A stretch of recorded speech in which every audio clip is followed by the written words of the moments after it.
Graça e paz. Amém. Glória a Deus. Bom dia, meus irmãos.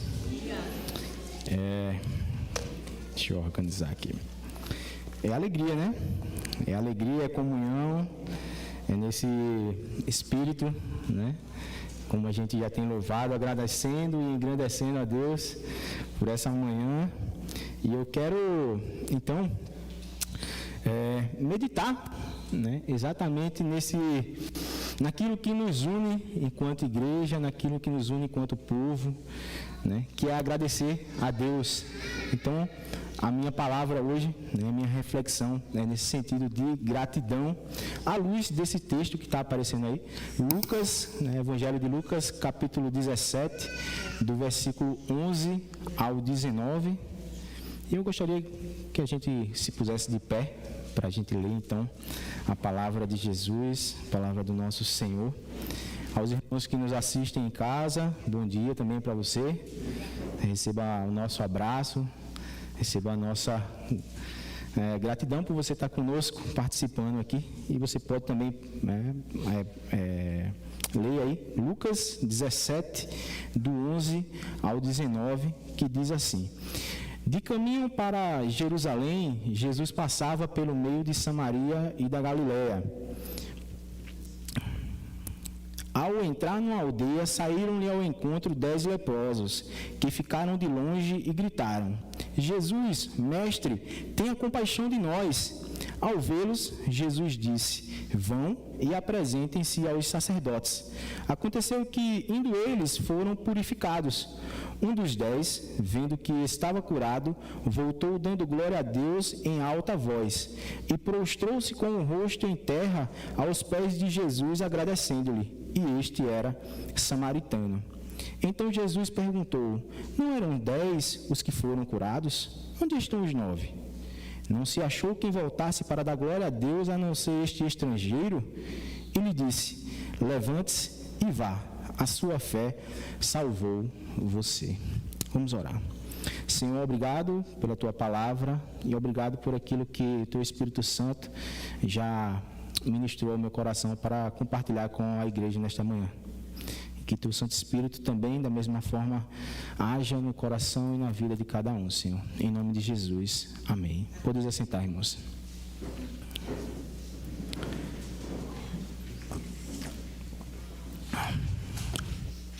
Bom, a gente está diante de um texto que chama a nossa atenção por diversas razões. Por exemplo, Jesus está caminhando.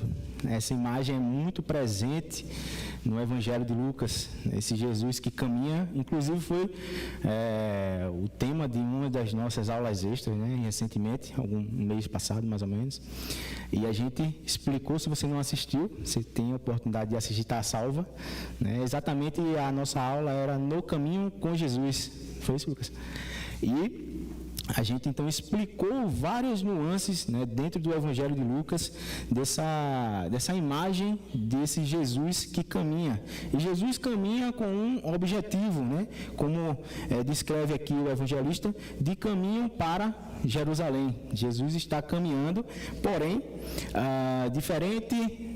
muito diferente das pessoas que estão hoje no nosso tempo, que caminham em direções sem saber nem para onde vão. Jesus estava caminhando para Jerusalém, que era a cidade destino dele.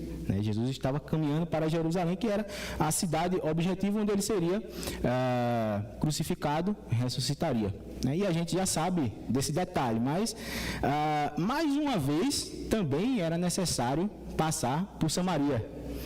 Interessante esse ponto, porque havia uma rivalidade intensa entre os judeus e os samaritanos. Então, geralmente, os judeus procuravam ir por um caminho, né, da Galiléia para a Judéia que não passasse por Samaria. E esse caminho ele era maior, aí cerca de 3 dias, dava mais ou menos uns 30 quilômetros, 40 quilômetros de diferença de um caminho para o outro.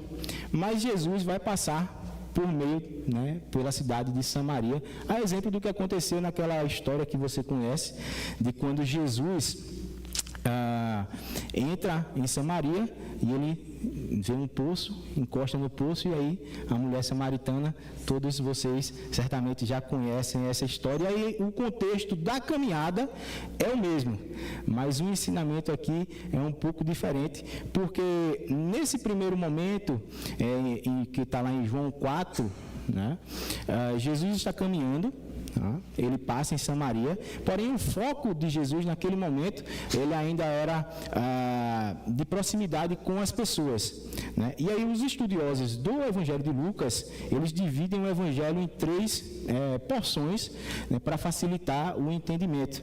E essa porção, então, que a gente está meditando hoje é a segunda porção desse estudo, né, dessa divisão, quando exatamente Jesus está com o objetivo de discipular, né, de ensinar os seus discípulos. E é sobre esse ponto de vista que a gente vai olhar para esse momento, né, esse diálogo de Jesus com os leprosos, né, sobre esse aspecto de ensino, né, que é um aspecto, aliás, muito interessante, porque a palavra de Deus é didática e ela sempre tem a nos ensinar.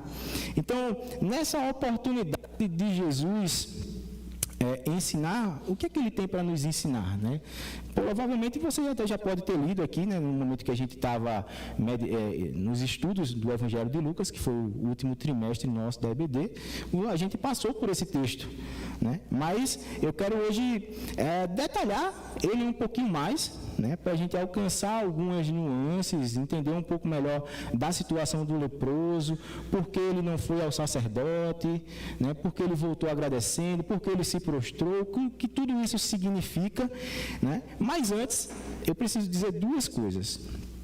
E aí eu quero que você preste atenção nessas 2 coisas que eu vou dizer, que elas são fundamentais, né, para que você possa compreender toda a estrutura aqui da mensagem. A primeira coisa é que a gratidão é a resposta de alguém que clamou a Jesus por auxílio. Esse é o primeiro ponto. A gratidão, ela sempre é uma resposta a Jesus, a Deus. E o segundo ponto é que Jesus responde à gratidão desse coração sincero. Então, esses 2 pontos, a gratidão é uma resposta de alguém que clamou a Jesus, independente da resposta, tá? A gente às vezes está acostumado com uma resposta positiva. Nesse caso foi positiva, mas nem sempre é assim. E o segundo ponto é que Jesus responde à gratidão desse coração sincero com salvação. E por que a gente pensar sobre gratidão no nosso tempo, por exemplo, né? Eu acho que é importante a gente pensar, porque a gratidão hoje, no nosso tempo, ela está aliada com o ter, né, com aquilo que a gente possui, com aquilo que a gente pode comprar, com aquilo que a gente consegue conquistar, mas como a gente já consegue ver aqui nesses primeiros insights aqui da nossa reflexão, que a gratidão é uma resposta, não necessariamente está aliado a ter alguma coisa, mas a responder a Jesus sobre aquilo que ele fez e faz por nós. Então, mantenha a sua Bíblia aberta, a gente vai começar a exposição aqui, ó, versículo 1.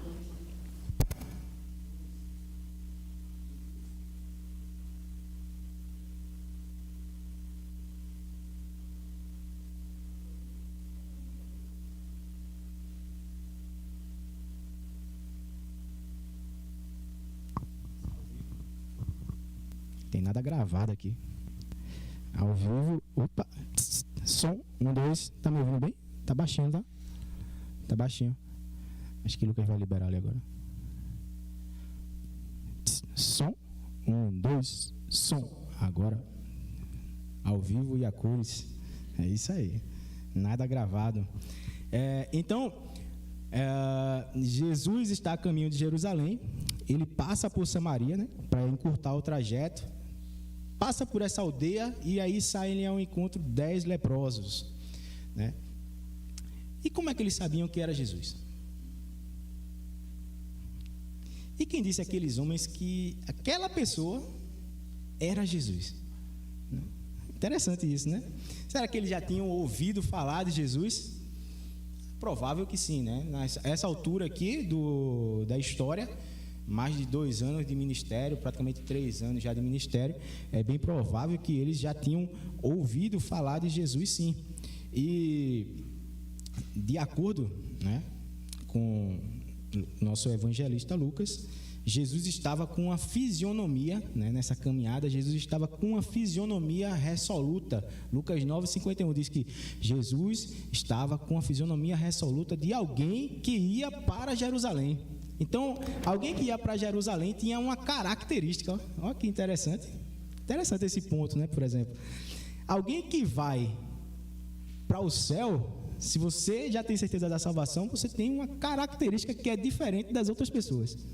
Você caminha com um objetivo, né? A gente tem diante de nós um alvo, que é o céu, né? Então, Jesus estava com essa fisionomia. E lá em Lucas 9 também, por exemplo, vai falar para a gente que Jesus envia os discípulos à frente dele para preparar o caminho, e eles entram numa aldeia samaritana e eles não são bem recebidos. Mas Jesus agora está voltando novamente por Samaria. Interessante também esse ponto, né? Mas o que me chamou de fato a atenção é que Jesus estava com esse objetivo de ir para Jerusalém, mas ele parou quando os leprosos falaram com ele, né? E aí eu fiquei pensando que nesse tempo nosso da velocidade, né? Você já recebeu aí, você já viu um comercial que é a ultra velocidade da internet, do 5G, já tem até o 6G. É tudo muito, assim, rápido. Os carros, eles são o quê? Mais rápidos, né? Até a ampulheta, eu acho que a ampulheta, a terra está mais rápida, descendo lá está mais rápido também, né? Então, nesse tempo nosso, que tudo é tão rápido, eu acho que a gente acaba não investindo tempo para parar e ouvir quem precisa de ajuda. E, embora a gente possa pensar assim, pô, mas, Rafael, Jesus estava lá, não tinha toda a tecnologia, não tinha todo esse trabalho que a gente tem hoje, esses deslocamentos constantes que a gente faz, mas o ponto não é a distância de um tempo para o outro. O ponto é esse aqui, ó. Parar e ouvir alguém não está relacionado ao tempo que é marcado pelo relógio, mas a nossa sensibilidade em ter um coração que ama a Deus e que por isso, né, ele busca ao próximo como a si mesmo. É um coração que ama a Deus. Eu não paro porque eu não tenho pressa. Eu tenho pressa. Eu preciso hoje, infelizmente, ter pressa, senão eu não consigo cumprir com os compromissos. Mas eu paro para ouvir, eu paro para ler uma mensagem, eu paro para ouvir um áudio de alguém, porque é sensibilidade. Agora a questão é, a gente, nesse tempo, a gente consegue ter essa sensibilidade? Então, eu coloquei aqui algumas questões para a gente pensar. Por exemplo, sabemos que a gente sabe lidar com a vida nessa velocidade que o mundo imprime hoje, né? Por exemplo, diversas patologias surgiram em decorrência de quê? Do acúmulo de informações, da velocidade assim, muito intensa do mundo, das mudanças, né? A gente, em 200 anos, em 2 séculos, o mundo avançou mais de 1 milênio. E a expectativa é que dentro desse século nosso ainda se avance 1000 anos. Eu estava lendo um estudo que a expectativa em termos tecnológicos é que em 1 século se avance 1 milênio. Agora, a gente vai ter capacidade de acumular toda essa quantidade de informação? Então, eu acho que, com certeza, essa parada de Jesus aqui tem muito a ensinar para a gente. Porque a gente precisa parar e ouvir. Por exemplo, será que a gente consegue perceber a dor do outro enquanto a gente está lutando e correndo para sobreviver? Qual tem sido a nossa resposta, por exemplo, ao comissionamento de Jesus? Vão, façam discípulos. Será que nesse tempo de tanta correria a gente não está tão preocupado em sobreviver que a gente esquece de viver para Cristo nesse tempo. A gente vive tão preocupado, por exemplo, isso acontece comigo, é um desafio que eu tenho trabalhando numa indústria. Você está tão ligado, né, Ivan? Ivan também, que é desse contexto indústria. Você está tão ligado com as questões da produção, que a máquina não pode parar, né? O fio tem que aguentar, o cabo não pode romper, que você acaba nesse desafio entre como é que eu vou viver? Como é que eu vou lidar com tudo isso? E ainda tem uma outra questão que eu acho que é a mais preocupante. A gente busca o reino de Deus e a justiça de Deus na mesma medida em que a gente busca aplacar as nossas dores com um pouco das histórias alheias das redes sociais. E por que eu comento isso? Porque eu acho que nesse tempo é muito fácil a gente fugir da dor. A gente tem vários antídotos ilusórios para fugir da dor. Eu posso ir assistir uma história que não vai me acrescentar em absolutamente nada na internet. Eu posso simplesmente abstrair da realidade com as redes sociais. Mas esse não é o caminho da espiritualidade bíblica. Esse não é o caminho que Jesus nos ensina. Jesus está como? No seu caminho, resoluto, caminhando para Jerusalém. Essa é a característica. A fisionomia dele é de alguém que vai para Jerusalém. E aí Jesus está caminhando com os discípulos, conversando, né? Ó, a gente está indo para Jerusalém. O Filho do Homem vai ser entregue, né? E aí Jesus ouve o clamor: Jesus, mestre, tem compaixão de nós. E esse clamor, Jesus para na caminhada. Tem que ser algo importante para a gente parar na caminhada, ou tem que haver sensibilidade, percepção de Jesus na nossa vida para que a gente pare o que a gente está fazendo na nossa caminhada, para a gente pensar. E os leprosos se dirigem a Jesus. E aí eu fiquei pensando que há uma diferença, né? Por exemplo, os leprosos provavelmente já deveriam ter ouvido falar de Jesus. Mas há uma diferença entre ouvir sobre Jesus e se dirigir até Jesus. Às vezes, a gente está na igreja, a gente ouve a mensagem, a gente até é tocado pela mensagem, mas essa mensagem não entra, porque a gente não dirigiu o nosso clamor, a nossa atenção, o nosso coração, o nosso pensamento, porque às vezes a gente está aqui pensando no problema, está pensando na dificuldade, está pensando no passeio que vai fazer depois, está pensando no restaurante que vai almoçar, está pensando, enfim, pode estar pensando em várias situações. Então, há muitas distinções e muitas nuances nesse texto que aparecem para a gente, né? Uma simples parada para pensar, para ouvir, né? E veja que os discípulos, os leprosos se dirigem a Jesus e Jesus ouve, simplesmente ouve.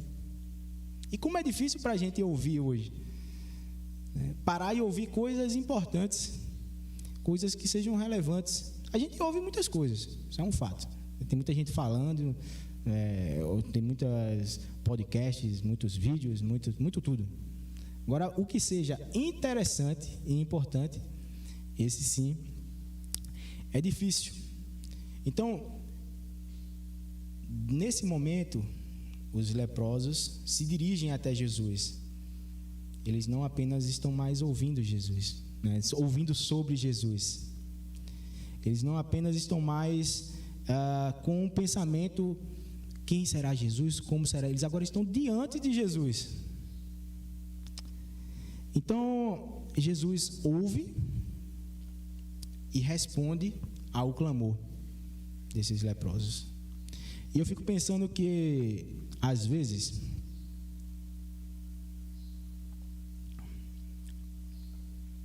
a gente não tem as nossas orações respondidas porque a gente não coloca sinceridade nessa direção até Jesus. E aí você pode pensar, certo, Rafael, eu oro há tantos anos e você está dizendo que eu não sou sincera? Não estou dizendo isso. Estou dizendo que há uma diferença entre a sinceridade que a gente coloca na direção que a gente vai até Jesus. A gente vai com um clamor. Essa é a distinção.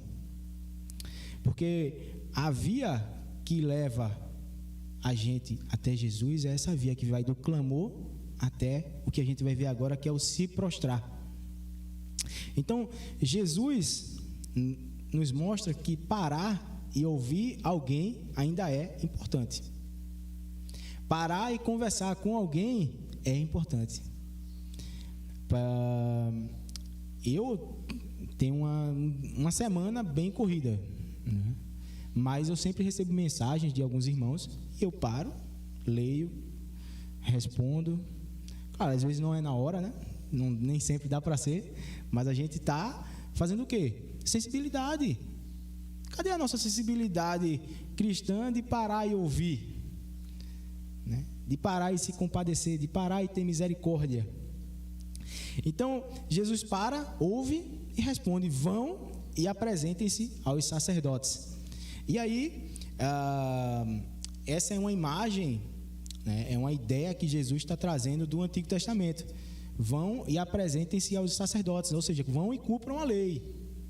Em outras palavras, Jesus está dizendo isso. Mas o que Jesus queria dizer com isso? Né? Então, eu convido você aí, veja aí Levítico 13 e 14. Né?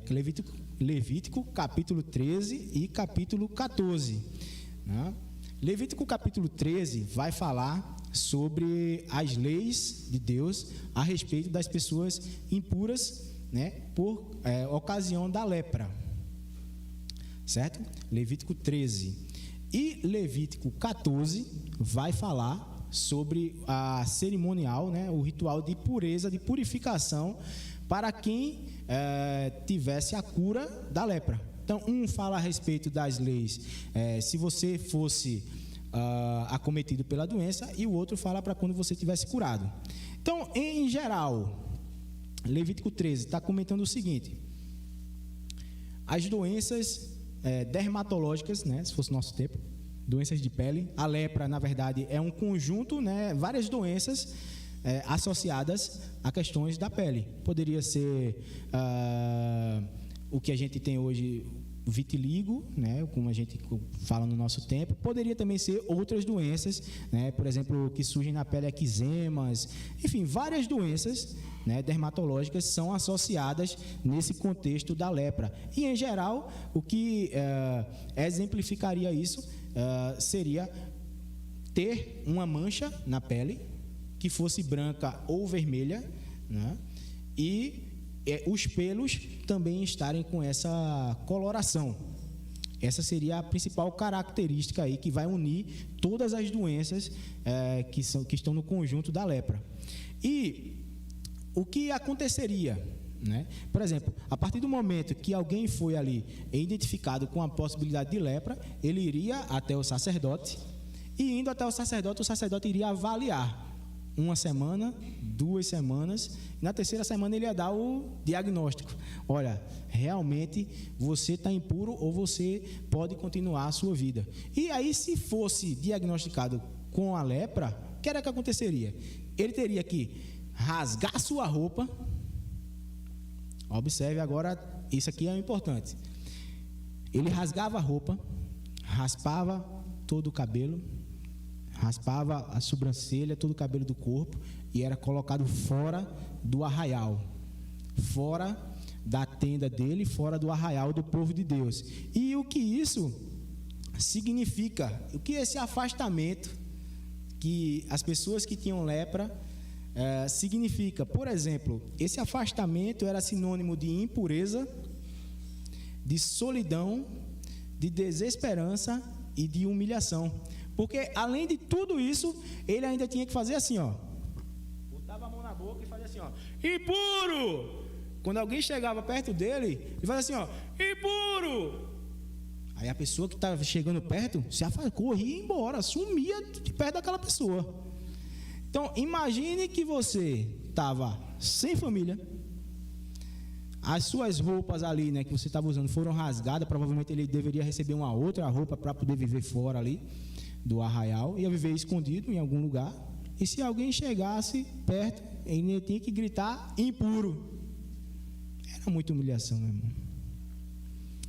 Porque esses sentimentos e essas situações ainda trazem angústia para a gente. Porque, olha, solidão, desesperança, humilhação.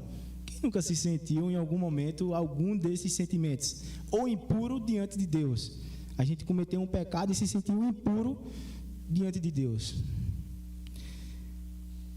Porque a impureza indica, então, esse afastamento de Deus.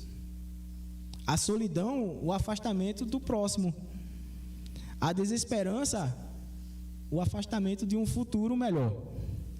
E a humilhação, o afastamento dele mesmo, do ser humano que ele era. Então, quando a gente olha para esses leprosos, eles eram em 10, acredito que eles olhavam um para o outro e se compadeciam da dor deles mesmos.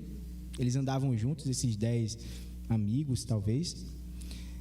E eles viviam nessa condição aqui. Nesse tempo de Jesus, ainda valia, né? Até essa ocasião aqui ainda estava valendo, essa mesma lei ainda era vigente, né? Porém, Levítico 14, que é no contexto daquilo que Jesus falou para eles, vão e apresentem-se aos sacerdotes, é que muda toda a história, porque aí vai falar do cerimonial, que vocês escutem e reflitam sobre esse cerimonial. E a gente às vezes pensa assim, mas eu não vejo Jesus no Antigo Testamento, eu não vejo o Espírito Santo no Antigo Testamento. Vamos ver o que esse texto vai falar para a gente. No primeiro momento, Levítico 14, ele começa mostrando que o ritual de purificação, né, era o seguinte: o leproso, né, aquela pessoa, ia até o sacerdote mandava trazer 2 aves, um pedaço de pano e um pedaço de isopo.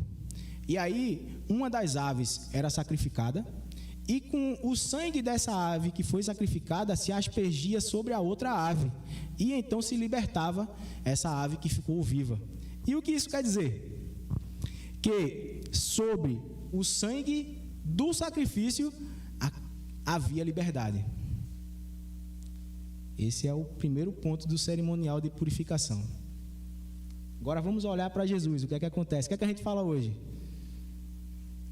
No sangue de Jesus, o que é que ele fez com a gente? Lavou, limpou, redimiu, deu vida, salvação. E o que é que acontece aqui? O sangue do cordeiro, do sacrifício, aconteceu o quê? Purificação, liberdade. E no segundo, isso era na primeira semana, né, do cerimonial. E aí acontecia essa primeira parte. E passava-se 7 dias, no 8º, ele se apresentava novamente ao sacerdote, o sacerdote avaliava, tá ok, está caminhando bem aí, vamos fazer o próximo passo do cerimonial de purificação. E então era feito o sacrifício pelos pecados e pela culpa. O sacrifício pelo pecado e pela culpa, para poder limpar, né, de fato, profundamente esse leproso. E aí se matavam 2 cordeiros e uma novilha. E mais uma vez, o que é que acontecia? O sangue, dessa vez, não era aspergido sobre a ave. Pegava um pouco do sangue do cordeiro, passava no dedo direito, na orelha direita e no dedo do pé direito. E um pouco de azeite na mão esquerda. Agora vamos pegar essas imagens. O que representa o azeite no Novo Testamento? Na Bíblia, representa a presença do Espírito Santo. E a presença do sangue, o que é que representa? A presença de Cristo. Então, quando Jesus fala para eles, vão e apresentem-se aos sacerdotes, era isso que eles tinham em mente, desse cerimonial que eles iriam passar, que é exatamente esse ritual de purificação. Porém, não foi. Quando ele percebeu que estava curado, ele voltou. Que coisa linda, né? Glória a Deus. Ele percebeu e aí ele voltou. E no original, esse voltar, né, tem muitas ideias de voltar no Novo Testamento. Tem o voltar da conversão, que é a ideia de metanoia, eu dou meia volta e me ponho no caminho contrário àquele que eu estava. Tem essa ideia do voltar, que é assim: eu não estou mais sob o domínio de quem eu estava, e por isso eu vou voltar. Ou seja, aquele leproso, ele percebeu que não estava mais sob o domínio da lepra, então ele voltou para agradecer a quem? A Jesus. Ele voltou para agradecer quem tinha curado ele. Ele voltou para agradecer quem tinha capacidade de cura. Por quê? Naquela época, simples, a lepra não tinha cura. Se você tivesse lepra, você estava fadado a viver para sempre com aquela situação, ou por algum milagre, você ficar bom, assim, do nada, entre aspas, um milagre, porque não havia cura. Então, Jesus reverte essa lepra, e esse leproso volta glorificando a Deus, né? É muito lindo essa parte, quando ele vê que está curado e volta dando glória a Deus. Agora a questão é: gratidão não é sobre aquilo que a gente possui, não é sobre aquilo que a gente conquista, não é sobre aquilo que a gente ganha, porque a via da gratidão é entre o clamor e a prostração. Não tem nada a ver com o que eu ganho no meu salário, com o que eu ganho na minha família, não tem nada a ver com a minha provisão. A gente agradece por essas coisas? Sim, a gente agradece por essas coisas, mas o ponto é o clamor e a prostração. Então, por exemplo, qual deve ser o nosso comportamento diante de Cristo em relação à gratidão? Senhor, te agradeço porque eu estava sem sonhos, mas o Senhor me deu novos sonhos. O Senhor me deu esperança de um futuro bom. Senhor, eu te agradeço porque a minha família estava se desfazendo, mas o Senhor restaurou. Não é isso que ele fez com o leproso? Restaurou. O Senhor, tem que ser um clamor, então tem que ser assim: Senhor, te agradeço porque eu quase encerrei a minha vida. Eu coloquei esse termo aqui para dar uma suavizada, a gente não tem criança, né? Eu quase tirei a minha vida, mas o Senhor estendeu as mãos e ajudou. Senhor, eu te agradeço por ouvir o meu clamor e as minhas palavras de angústia. Senhor, eu te agradeço por me dar palavras para orar quando o meu coração está como? Em silêncio. Senhor, eu te agradeço porque eu reconheço, por meio do Espírito Santo, que o Senhor é verdadeiramente o Filho de Deus. Gratidão é essa via que nos leva do clamor a se prostrar. E os outros? E os 9? Não tem resposta, né? E o rapazinho aqui, ele não respondeu para Jesus a pergunta de Jesus. Então a gente pode supor aqui algumas coisas. Esses 9 estão por aí ainda. Às vezes a gente até já foi um dos 9, ou até a gente pode ser. Vale uma avaliação na nossa vida. Esses 9, eles receberam a bênção? Foram curados, né? Esses 9, eles clamaram? Talvez. Eu creio que verdadeiramente quem clamou foi esse que voltou. os outros não foi um clamor sincero. Foi aquilo que eu expliquei sobre a sinceridade do clamor. É o que vai diferenciar quem vai voltar e quem não vai voltar. Porque na igreja passa muita gente clamando e depois eles vão embora. Recebe a bênção e lá em Recife a gente fala assim, pica a mula. Aí vão embora. Rapa pé e vão embora. Então esses 9, eles ainda estão por aí, né? Estão perdidos, carentes de quê? De que a gente pare e escute eles, converse com eles, né? E o entendimento, então, de que gratidão não é sobre conquista, não é sobre posse, não é sobre ter, não é sobre comprar, vender, negociar, lucrar, nos orienta para uma vida de humildade, né, reconhecendo que a gente precisa de um Salvador. Porque todos foram abençoados. E ainda há uma última sutileza aqui nesse texto, que é a seguinte, estou caminhando para o final. Porque o leproso que voltou, ele não foi para o sacerdote. Porque naquela circunstância, observe, não era mais necessário o sacrifício do animal, porque Jesus estava a caminho de Jerusalém para ser o sacrifício vicário e final. Encerrou. Jesus já estava no caminho de Jerusalém e ali já começou a mudar, não era mais necessário o sacrifício. E aquele que voltou reconheceu isso. E aí ele recebeu o que os outros não receberam. Levante-se e vá, porque a sua fé salvou você. É preciso a persistência, é preciso em primeiro lugar, é preciso a obediência, para quando Jesus falar vá e é preciso a persistência para alcançar a salvação. Dessa forma, a gratidão é sobre a plenitude da nossa vida. E é isso que a gente vai cantar agora, né?